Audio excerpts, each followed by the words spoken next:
Half the rappers from the East Coast was there when I got shot. Nobody knew a thing. That's just like you coming to the hood and the police ask them what happened, and everybody's like, I don't know. You know they lying. According to the details of an audio recording that recently made it to social media, it seems Tupac knew that Diddy and Biggie were responsible for the attempts against his life, and that they either put out the hit or carried it out themselves. The audio recording was made during the period when Biggie and Tupac were not on friendly terms, and instead, they were competing in the rap industry. Tupac alleged that Diddy and Biggie were aware of his shooting but pretended not to know. Although there were some minor disagreements between Tupac and Biggie earlier, their first significant fallout happened when they were supposed to collaborate on a project for another rapper named Little Sean, and Tupac got shot. Tupac went to Quad Recording Studios in Times Square, intending to go upstairs where Biggie and Combs were located, but unfortunately, someone robbed him in the lobby. Tupac was shot 5 times but fortunately survived the attack. Tupac believed that Biggie might have been involved, even though they eventually made it upstairs to see them right after the incident. It's possible that Tupac was correct in his suspicion that Biggie knew about the attack, as a close friend of Biggie reported seeing Tupac and told Biggie that he was in the studio. Biggie instructed them to take Tupac to his studio, but when he went to retrieve him, they encountered an armed man who told them to leave. Lil Cease informed Biggie of what happened, and when he went back for Tupac,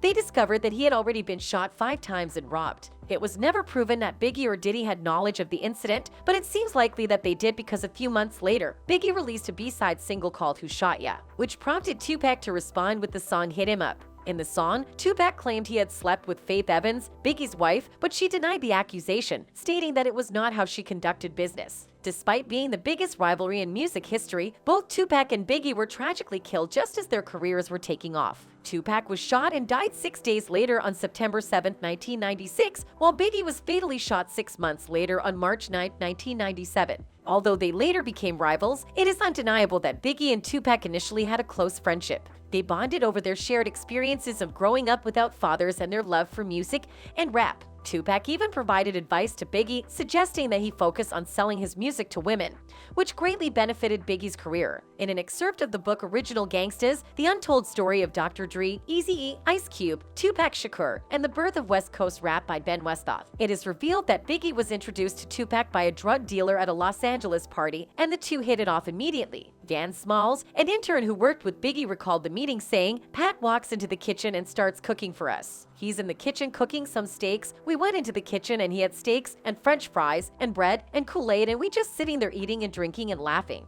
That's truly where Big and Pac's friendship started. There was a genuine mutual respect between the two rappers and their respective friend groups. Biggie's friends recognized Tupac's talent as a rapper, while Tupac admired Biggie as both a friend and an artist. In fact, there are reports of Tupac giving Biggie a Hennessy bottle as a gift. They were so close that Biggie would stay on Tupac's couch during his trips to California, and Tupac would always make a point to visit Biggie's neighborhood when he was in New York. Essentially, they were like any other pair of friends. Their combined talents were evident when they freestyled together at the 1993 Budweiser Superfest at Madison Square Garden in New York City. Biggie frequently sought Tupac's advice on business matters and even asked him to manage his career, but Tupac declined, citing his preference to keep business separate from friendship and suggesting that Biggie stick with Diddy. Unfortunately, their friendship came to a halt following the Quad Studio incident, where Tupac was shot and subsequently came to believe that Biggie had prior knowledge of the attack. While in jail, Tupac reached out to Suge Knight, who not only posted his bail but also offered him a spot on the Death Row Records roster. Tupac accepted the offer, further fueling the rivalry between Knight's label and Diddy's Bad Boy Records. Any artist out there that wants to be an artist, stay a star, and won't have to worry about the executive producer trying to be all in the videos, all on the records, dancing, come to Death Row. Knight had proclaimed a direct diss to Diddy. Tupac's fame skyrocketed after surviving 5 gunshot wounds, and he became even more popular. Meanwhile, Biggie released his legendary single Who Shot Ya, which some interpreted as a diss, although he denied any such intent. Following his signing with Death Row Records, Tupac went on to release one of the highest-selling hip-hop albums of all time, All Eyes on Me. He also became the first rapper to top the Billboard Hot 100 with California Love and How Do You Want It. Without hesitation, Tupac then released his most famous diss track, Hit Him Up, in which he accused Biggie of setting him up at Quad, imitating his style, and claimed to have had an affair with Biggie's wife, Faith. Tupac didn't stop there, as he also used interviews to express his love for Biggie and how much he had done for him. He believed that Biggie owed him more than just claiming he knew nothing about the quad incident. Tupac also insisted that their feud wasn't as significant as the media portrayed it, and that magazines were exaggerating their beef. After Tupac's diss track, tensions between the East and West Coast hip-hop scenes escalated rapidly, with many people discussing and debating the feud. Upon hearing the diss track, Biggie was upset and asked Faith if the allegations made by Tupac were true. Faith denied any knowledge of the situation, stating that Tupac had expressed an interest in working with her and had not mentioned anything about an affair. Biggie chose to believe Faith and understood that Tupac was trying to hurt him. At Lil Cease's birthday party, Biggie gave an interview in which he stated that he would deal with Tupac if he came to New York. He also mentioned that he was planning to release a new album and that he didn't need the East versus West rivalry to sell his records. Biggie was correct in his assessment.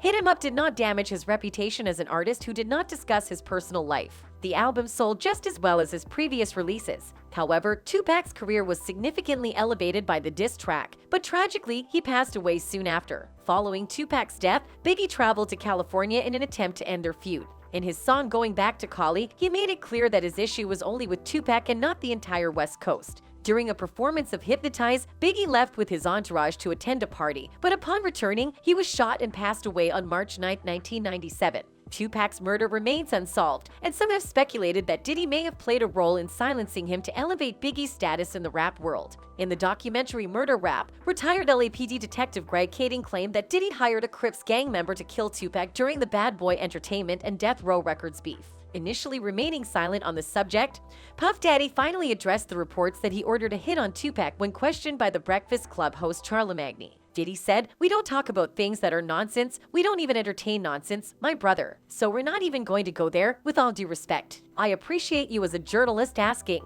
Thank you. The radio show host, along with his co-hosts Angela Yee and DJ Envy, commended Diddy for his candid and composed response to the controversial topic. Diddy claimed that he had evolved and matured throughout his career and had consciously made an effort to maintain his composure as he progressed in the industry. Despite their rivalry, both Biggie and Tupac were prominent figures in hip-hop. They were two of the most gifted and dedicated rappers of their time, using their platform to shed light on the struggles of life in impoverished communities, social injustice, and racial disparities. The primary distinction between Tupac Shakur and Biggie Smalls was their representation of different coasts. We hope that regardless of their conflicts, they were able to reconcile and renew their friendship wherever they may be now. One Twitter user said, "It's going on 30 years and Tupac and Biggie still hold a high impact in hip-hop. They ain't even make it to 30. Barely over 25. Another added, "I've always wondered who killed John Bennett. Tupac and Biggie just always blew my mind that such high-profile crimes couldn't be solved." Anyways, let's not forget that this video is based on theories and my opinions and should not be considered facts. That's it for today. Bye.